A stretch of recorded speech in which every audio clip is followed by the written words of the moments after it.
We are in Helsinki city, Finland. We are in the design-driven city office. Design-driven city, it's a kind of experiment.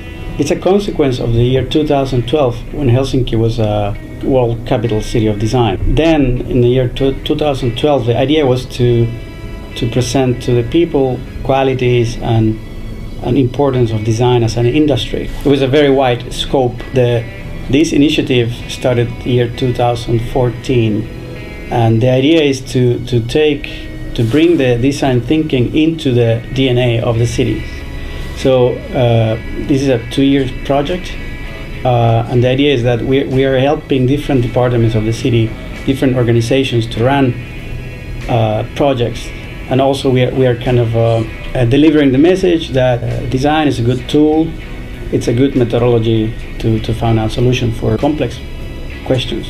Well, basically, probably when we talk about design applied to the city context, I think it will be like participation, fast implementation, or the creation of prototypes that can be tested very fast. And also important thing is visualization, how we visualize information, how we visualize complex issues.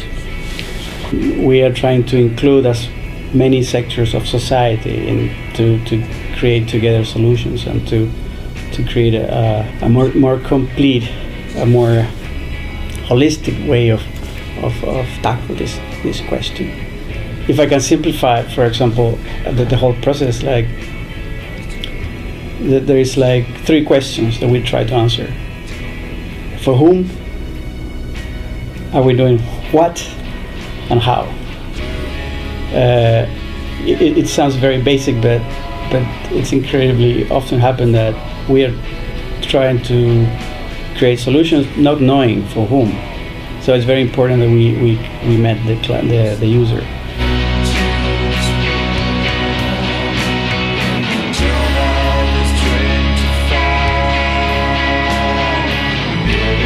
You know, the basic mechanics of coming from an empty white paper to a design of a product. That process, you can use it also when you have a more complex questions. Like I was saying, for example, prototyping is of course part of design. You don't produce a table before you have made few prototypes and test if they work or not. Visualizing also, it's very much part of design, right? You have to draw, you have to make mood boards, create models and stuff. All these tools can be applied to when you're dealing with all the kind of subjects. I don't believe that city officials alone or politicians can figure out these things. Not designers. We just bring the tools, and because we are outsiders, we bring the silly questions that probably they wouldn't ask because they are so obvious for them. But we bring this outsider point of view. We try to talk from the side of the users, from the side of citizens, collect information and try to create communities around these questions. It's important to create a team spirit, you know, to create better solutions. In many cases, let's say that experts create solutions, but not citizens.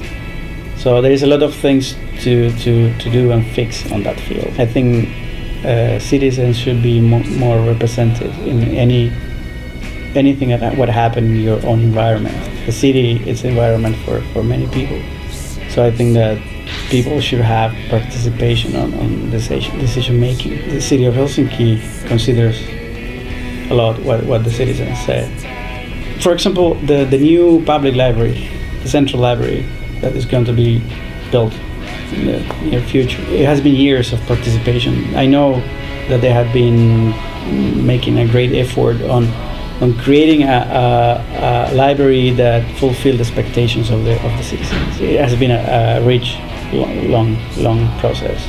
I think that's one of the best examples I know of how a big organization listens to the user and then create content and infrastructure according the needs of the people around. The biggest thing for me as a designer, which is interesting and important, is that solution making is not only for politicians and for experts.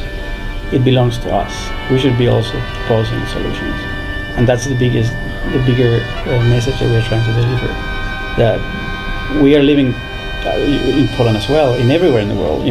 We are going through these changes that we have to be part of the game. We cannot just stay there waiting that somebody will solve things for us. And design activates people. I've seen that through these methodologies that they are like very playful and very happy. It's not that just here you have a paper and write down your ideas.